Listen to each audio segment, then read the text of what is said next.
12 years a host. I watched your luck evaporate at the door. I've spent over 40,000 hours standing in the shadows of the mezzanine, watching you convince yourself that the flashing purple light near the valet stand is a sign from the universe. It isn't. You aren't losing to luck. You're losing to a $200 million architectural algorithm that you can now choose to stop feeding. The sliding glass doors hiss open, and you're hit with a 68-degree blast of ozone-scented recycled air. It's exactly 11:14 p.m., and the sharp scent of industrial floor wax is already beginning to mingle with your optimism. You tell yourself, I'll just play this one machine by the door, so I can leave quickly if I lose. I can see your thumb trembling over the maximum bet button, while your car engine is practically still warm, a pathetic little negotiation you're having with your own dignity to justify the quick $20 you're about to incinerate. In my 12 years, I never saw a professional gambler touch a machine within 50 feet of an exit. Those machines are our billboards. They possess the highest noise-to-payout ratio on the entire floor to lure the just passing through crowd into the deep water. We call it visual lubrication. We need you to hear a win the second you step off the pavement to lower your cortisol levels and prime you for the real harvest. Why did you pick the machine right next to the valet stand? 1. It looked lucky because it was glowing purple. 2. I wanted to be close to my car for a fast getaway. 3. A lady just left it and she looked like she lost a lot. 3, 2, 1. The answer: I was subconsciously obeying the machine's 110 decibel siren call, designed to drown out my own common sense. Thinking proximity to the exit makes you safe is your first mistake of the night. Wait, did you notice the chairs don't have headrests? That's so you can't ever truly relax and fall asleep. You drift toward the high-limit lounge entrance, feeling the cold condensation of a weighted crystal glass against your palm. You tell yourself, the host gave me these drink tickets, so technically I'm up $20 already, while your brain conveniently deletes the 400 you just fed into a glowing box. In my 12 years, I authorized thousands of these gifts. My internal records from 2016 show that for every free steak dinner I signed off on, the guest returned an average of 412% of that value to the house in the following 3 hours. It isn't a bribe, it's a liquidity enhancement protocol designed to ensure your wallet opens as easily as the bottle. When the host slides over and calls you by name, what do you actually feel? 1. Like a VIP who finally made it. 2. Slightly guilty that you haven't played enough today. 3. Special because he remembered you like extra olives. 3, 2, 1. The answer: like a vital organ being monitored by a surgeon to see how much more blood can be pumped out before you're tapped dry. Send this to the guy who brags about his executive-level status. He's just a high-yield crop. By the way, the air isn't just filtered. We pump in 2% more oxygen than the outside world to keep your eyes from getting heavy as you head deeper into the maze. Now you're in the bowels of the building, where the $12,000 floral carpet starts to swirl under your feet like a pomegranate-scented fever dream that is specifically calibrated to slow your walking speed by 15%. You're telling yourself, I just need to find the restroom, while ignoring the fact that you've passed the same dancing drums cabinet 3 times in 6 minutes. You think you're exploring. I know you're just a biological data point lost in a maze where we've stripped away every right angle that leads to an exit. In my 12 years, I watched the board approve a $4 million budget specifically for this navigational gaslighting. If the patterns are too beautiful, you look down and rest your eyes.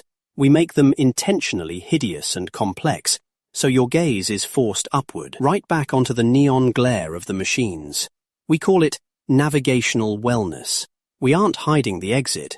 We're protecting your dopamine levels from the harsh reality of the parking lot. The question: why can't you find the exit sign? A. The ceiling is too low and dark. B. I'm just bad with directions in big buildings. C. The signs are hidden behind the oversized artificial palm trees. 3, 2, 1. The answer: the exit doesn't exist in your current flow state because the house hasn't finished its dialogue with your bank account. Tag the friend who always gets lost going to the bathroom at the mall. They are the ideal, vital organ for our quarterly reports. And have you noticed there are no clocks? We've replaced the concept of time with the concept of credits. ensuring your biological rhythm belongs to the server. You're standing at the players' club desk, the air thick with the smell of warm toner and the rhythmic sh-clack of a thermal printer spitting out a reward voucher. If I keep my card in the reader, the losses don't sting as much because the plastic validates my existence while my mortgage payment evaporates. At least I'm earning points toward a free cruise, a cruise where I'll spend $3,000 in the ship's casino just to justify the free cabin. In my 12 years and 15,000 player profiles, I never saw a rewards card that wasn't a digital leash. My monitor in the host office flashes a pulsing red light the second your theoretical loss drops. That's my signal to dispatch a cocktail waitress with a comped double shot to disrupt your quitting instinct. We call this personalized hospitality architecture. You aren't a human. You're a dataset with a pulse and a predictable threshold for pain. What is the real value of those earned points on your card?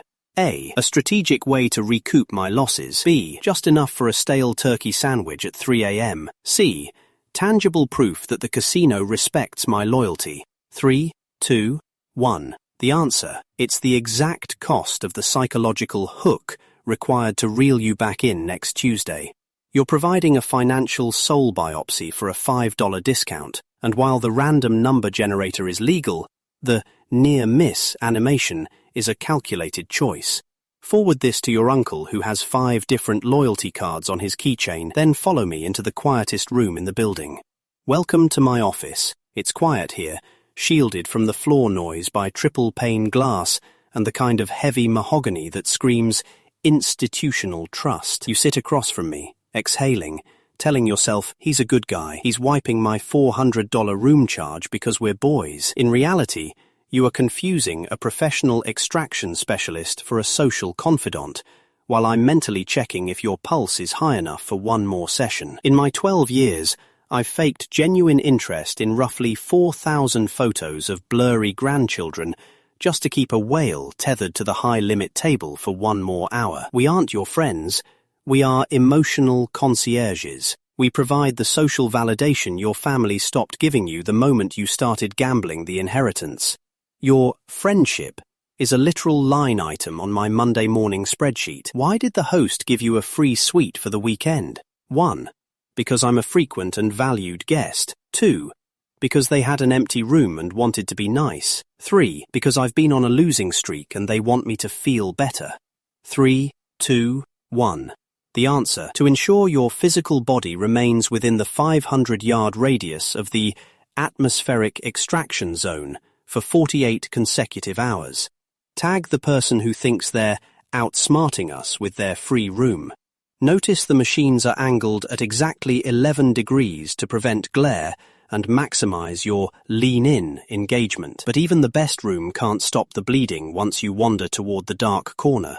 You're standing at the ATM now, squinting at the low-resolution screen while the machine charges you a $9.99 fee for the privilege of accessing your own rent money. You tell yourself this is just a short-term loan from your future self, conveniently ignoring that your future self is currently screaming in a locked room in your subconscious. You think you're making a tactical decision, one last 100, to chase back the initial loss before you definitely, absolutely leave. But in my 12 years, I learned that the ATMs are the most profitable games in the building. We don't put them near the exits.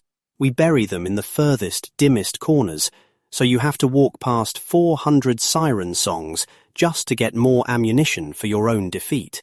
It's what we call a capital access service.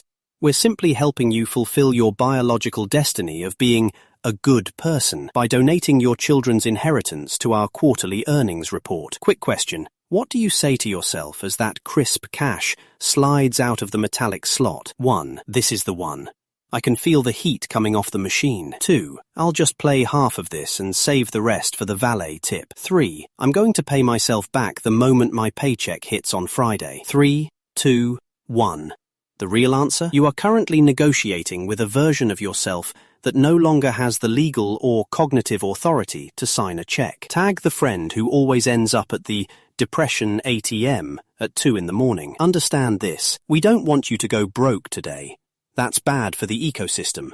We want you to go broke slowly and predictably over the next 10 years.